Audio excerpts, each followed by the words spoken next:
ho, ho! Merry Christmas! Ladies and gentlemen, welcome to the finest thing to hit the internet since Brazzers. We'd just like to thank you and your fine keister for joining us on this special holiday-themed episode. I am your lustful announcer, Bo Von Fingerman, and all I want for Christmas is a functional prostate. Am I right, fellas? You're killing it, Bo Von! Okay. Anyway, it's welcome to the Bank Bobby Show with special guest Shania Twain. Man, I told you, Shania got diarrhea from drinking your eggnog. I'm her brother, Mark. Yeah, so please welcome your humble host. It's Bankrupt Barry. Ah, Christ, I thought this was Timcast. Welcome to the jolliest bunch of assholes this side of the nut house. Hey, Drinky the Fly, what's so goddamn funny? With those stupid antlers, it's just... I know you're trying to be all festive, but you're so profoundly ugly, Barry. You look like a puppet that got cut from a David Lynch movie for being too grotesque. Jesus, clam bacon Christ, can we get to the movie? What's it gonna be? Die Hard? Home Alone? No, those have already been analyzed to death by everybody else. Christmas Vacation? You know, shitter was full. No, it doesn't really work when we do comedies because... Ooh, because you look like Lieutenant Eckhart from the Michael Keaton Batman movie. Well, what about A Christmas Story? Nah, man, we've seen that shit 1,000 times. Let's do Krampus, Barry boy. No, everybody pump the brakes. We're turning this goddamn bus back around to 1984 for the great Joe Dante's classic creature feature, Gremlins. Wait, Gremlins is a Christmas movie? Fuck yes, it's a Christmas movie. There's snow and there's Christmas caroling. There's gingerbread men. It counts. Look, I'm just glad he didn't pick one of those stupid-ass Tim Allen Christmas movies. Wait, is this another Spielberg movie? Executive producer. Well, you know, Kathleen Kennedy was also an executive producer for Gremlins before she took Star Wars and then... Hey, we don't want that smoke. Last thing I need is you asswipes dragging me into a goddamn Star Wars debate. Yeah, what was that you were saying earlier, Barry? Something about how black folks should just stop flapping their mouths and just be grateful that Jar Jar Binks exists?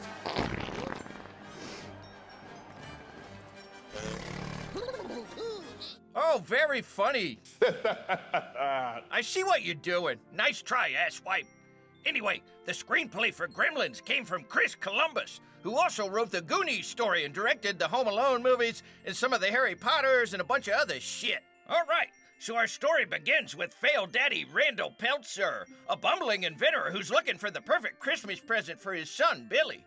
And for some reason, good old Randy's played by music man Hoyt Axton. Yeah, didn't that old boy write hits for Three Dog Night and Elvis? The fuck is he doing in a horror comedy? Look, not even ChatGPT can answer that question. So Rand happens upon this specialty shop where he tries to pawn off his shitty inventions.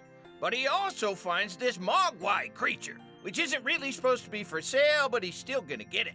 And all he has to do is follow some important rules. Tell him, Al. God damn it, Barry.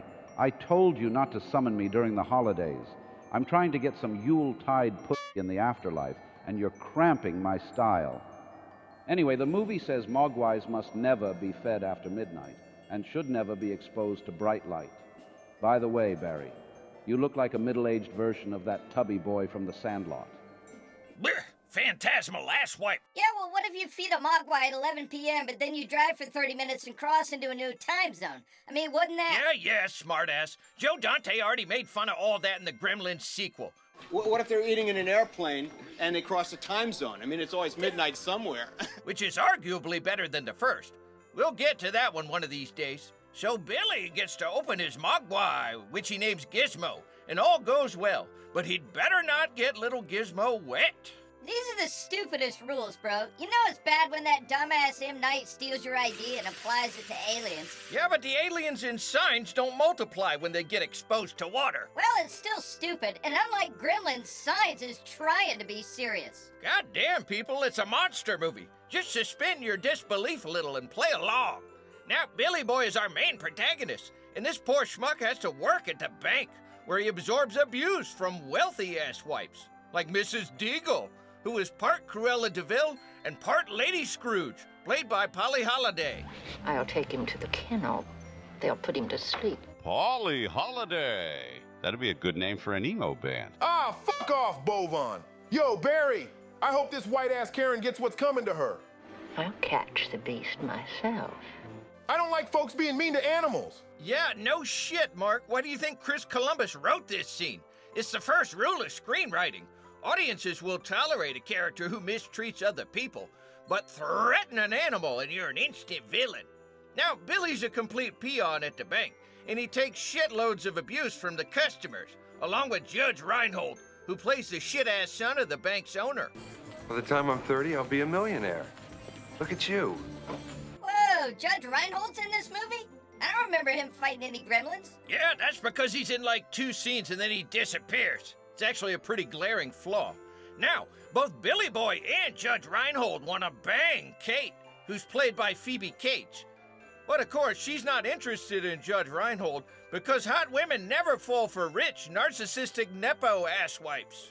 Anyway, as you might expect, Billy eventually screws up and gets Gizmo wet. Great, thanks a lot. And this is when the movie shifts into a kind of sci-fi register. Little Gizmo takes part in asexual reproduction, and Billy's whole room reeks worse than Asmongold's sock drawer. Now, eventually these little guys will form cocoons that are pretty reminiscent of those egg pods from 1979's Alien. Meanwhile, Daddy Peltzer provides comic relief by trotting out a bunch of sharper image inventions that don't work. No, don't push that. Barry, how are these crazy white folks paying rent? We all know this old boy ain't making any sales. Yeah, and there's even some clever symbolism to suggest that the Peltzer family's at risk of falling apart. Yeah, well, we can only assume that Billy and Mama Peltzer are both carrying extra weight, because I'm pretty sure the dad spends most of his time smoking weed and wasting money on exotic Chinese trinkets. Bangarang Daddy Peltzer. Fucking rock star. And if you haven't already made the connection, it's pretty clear that Chris Columbus had a fascination with incompetent inventor characters, because Mr. Peltzer's inventions are a lot like Data's inventions from Goonies, which Columbus also worked on. Anyway, Billy Boy and his family are freaked out by the new Mogwais, so they take one of them to Hanson, the school science teacher, who's gonna do science. Well, I don't like this, Barry. A black man of science in a 1984 horror comedy? That ain't gonna end well. Yeah, well, what kind of science teacher stays on campus till after 2 in the morning? This man's dedicated to education, Fly. But that ain't gonna save him. Yeah, well, unfortunately for Hanson, this Mogwai gets hold of a peanut butter and pop rock sandwich. And when Mogwais get late onset diabetes, it pushes him to the pupal stage that begets full-on gremlins. So the next time Hanson goes to pet this little guy, he's a full-fledged gremlin, and Hanson gets the old Pennywise treatment. Just want to see you. Meanwhile, back at Billy Boy's house, an additional set of gremlin pods hatches. Unfortunately for the gremlins, Billy's mom is a salty old bitch, and she proceeds to clean house on these little bastards.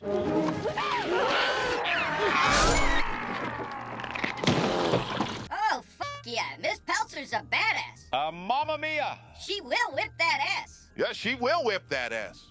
Right after she gets her perm. Unfortunately, Stripe, the lead gremlin, escapes. Stripe clicks Command V a bunch of times, and before long, you got an entire gremlin army running amok in the streets.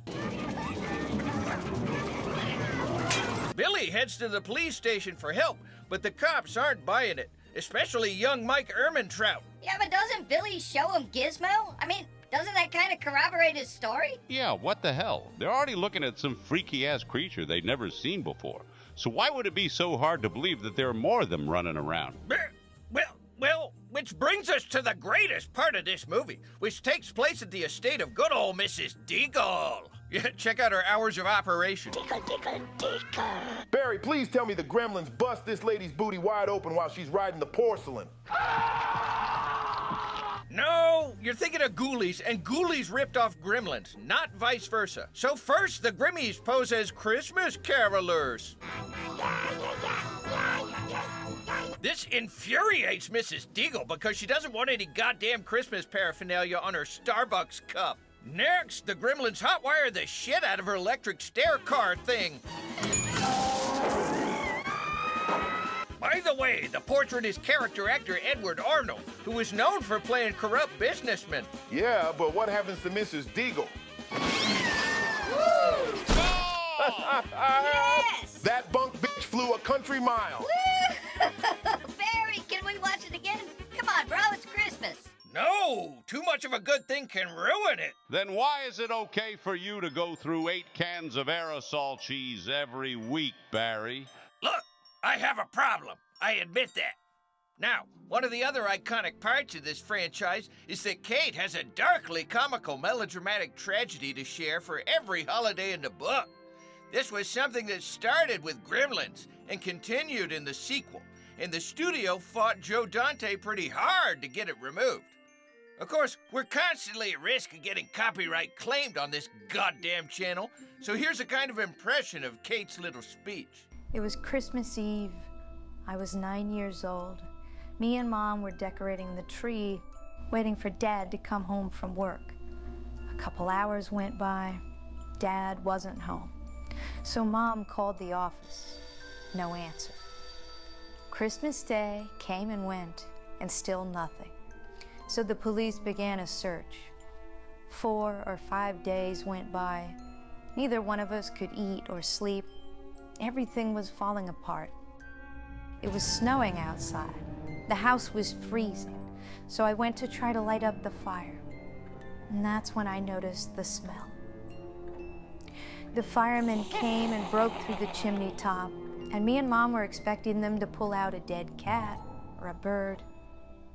And instead, they pulled out my father. He was dressed in a Santa Claus suit. He'd been climbing down the chimney, his arms loaded with presents. He was gonna surprise us. He slipped and broke his neck. He died instantly. And that's how I found out there was no Santa Claus. Thank you, Kate. And now it's time to discuss the film's denouement, which in French means... And Barry! Time to get paid! Okay, friends. Now that we've got more than 4 burner accounts, subscribers. Now that we've got subscribers, it's time to unseat those fucking clown boys. You know, the Jack Paul brothers. Now, they've got some shitty drink that'll give you hyperkalemia, and for some reason they're obsessed with making lunches for prepubescent boys. But we've got something better. Oh, yes, friends. We here at Bankrupt Barry are proud as shit to introduce PRIMATE, the world's first gravy-based energy drink. Give it to your kids if you want. We don't care. Now, a lot of those other energy drinks are trying to taste like fruity berries and cotton candy ice cream and shit, but each bottle of PRIMATE contains the residues of at least 3 different dead animals. You can taste the blood. It is not for you soyed-out pusspots. This one's for men and women who aren't afraid of nerdy little doctor words like cholesterol or myocardial infarction. Each bottle of PRIMATE is high in amino acids and sodium and gravy-based goodness. And these babies are rich in antivitamins, which you probably heard about if you're a mindless, drooling, dumb shit consumer of the Big Brain Genius podcast, like we are. Friends, we are pro-stupidity on this channel. See, you've probably been spoiling your body by supplying it with vitamins. But if you really want to be an alpha, you need to start punishing your body with antivitamins. It's the only way to get stronger, you brittle-boned bitches. It's called hormesis. PRIMATE! And PRIMATE doesn't involve that standard weak-ass caffeine you're used to. No, we use a proprietary caffeine metabolite called caffentanil. Caffentanil's got a 14-day half-life. Sure, it's rough on the old cardiac system, but that's because this is the real deal. And if your heart fails, it's because it's a weak little pussy and it deserved to fail. 1 bottle of PRIMATE and you may never sleep again. Look, that's a good thing. You'll be more productive, you listless bitch. Yeah, give it a rest, Barry. Bovan gets to do the ad reads from now on because your voice makes me want to go back to orbiting Mike Pence's hollowed-out skull. Little shit-ass. Okay, that's our pitch, kiddos. Look, if you're stupid enough to buy a drink designed by Jake fucking Paul, you might as well buy our slop, too. It makes a perfect stocking stuffer or whatever. Pour a bottle over some ground beef and you've got yourself a perfect alpha dinner. Enjoy. The promo code is berry-flavored gravy. Game on! Back to the movie. So there's some great fun that unfolds as the Gremlins run amok all over town.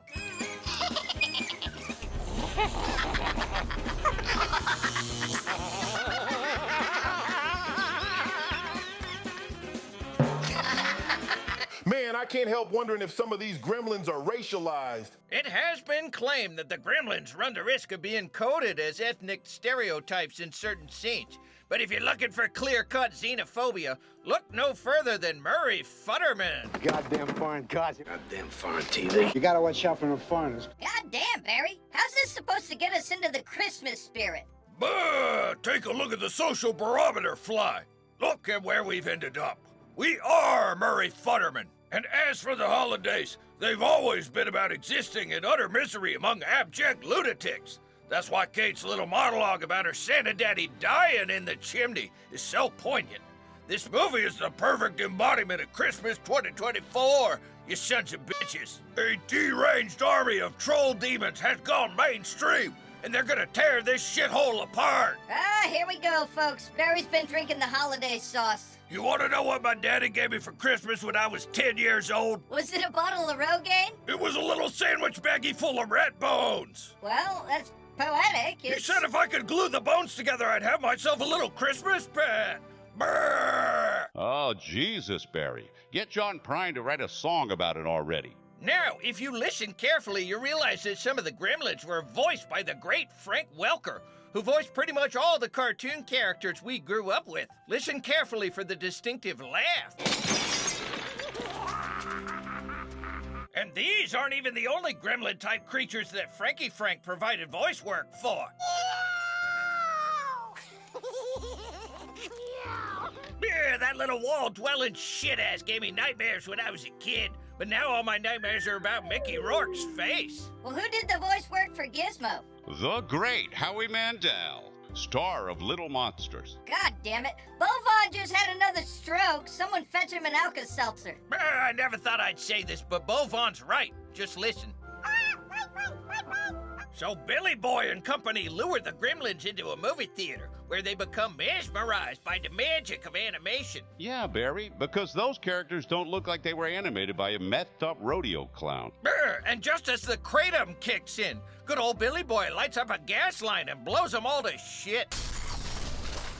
But the alpha gremlin, Stripe, survives and flees to the local Montgomery ward. Barry, who the fuck is Montgomery Ward? Did he play keyboard for Huey Lewis or something? Okay, shitheads, just picture a three-dimensional version of Amazon.com, except it's filled with fat people and loud children, and you can't find whatever stupid item you're shopping for. Now, Stripe wants to make more Gremlins, but first he'd like to draw some blood off Billy Boy, so he does it in hilarious fashion.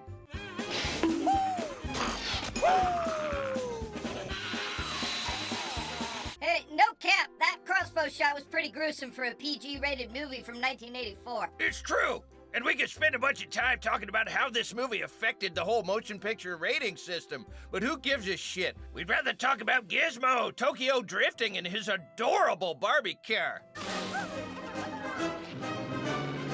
Hey, Barry, did folks in 1984 get all triggered over the fact that Gizmo's riding around in a car that doesn't fit his assigned gender? No one gave a shit. They were too busy bitching about MTV and warning teenagers that their hearts would explode if they ever smoked a joint. Anyway, Stripe's getting ready to show Billy his triple Lindy and produce a brand new batch of young'uns. But Gizmo pulls a Dukes of Hazzard stunt, gives old Stripe a dose of vitamin D.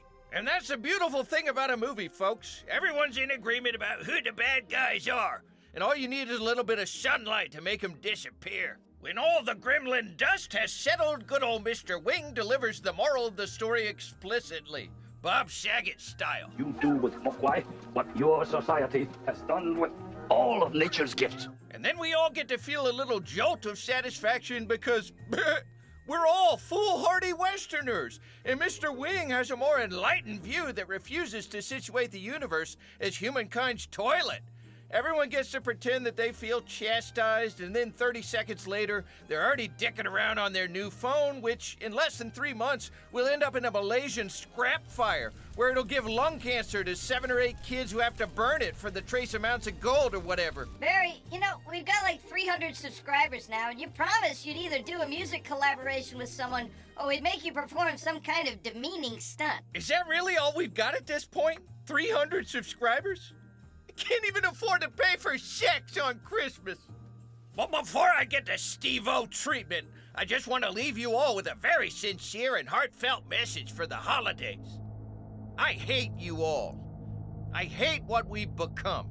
It's true, some of you I hate more than others, but you're all self-absorbed and you're all terrible in myriad ways. And my greatest dream is to live in a shack in the middle of the goddamn woods, where I never have to listen to your flapping mush mouths ever again. No more stupid-ass theories, no opinions, no dipshit proclamations. Just silence and mile after mile of trees. God damn! Barry's giving him the old Daniel Plainview speech. And if you think this declining fiefdom that we call a country is just gonna self-destruct in dramatic fashion, you're way too goddamn optimistic, because the true horror is that this will all just keep going. A relentless grind. And it probably won't even kill you. You won't be that lucky.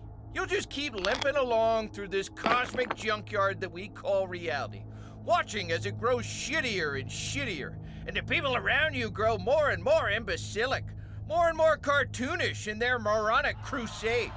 It's just like that warden from Shawshank warned us. Nothing stops. Nothing. So, Merry f***ing Christmas, asswipes. Happy Hanukkah, Feliz Navidad.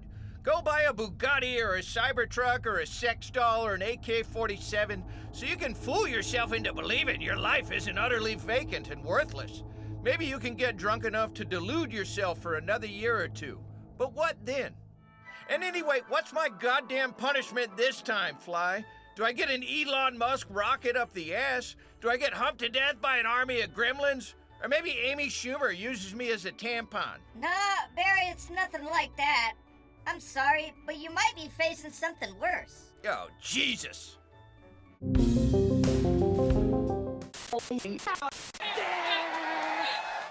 Turn over, goddammit!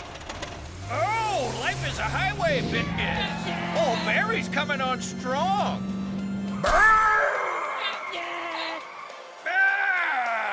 Welcome to Costco! I love you!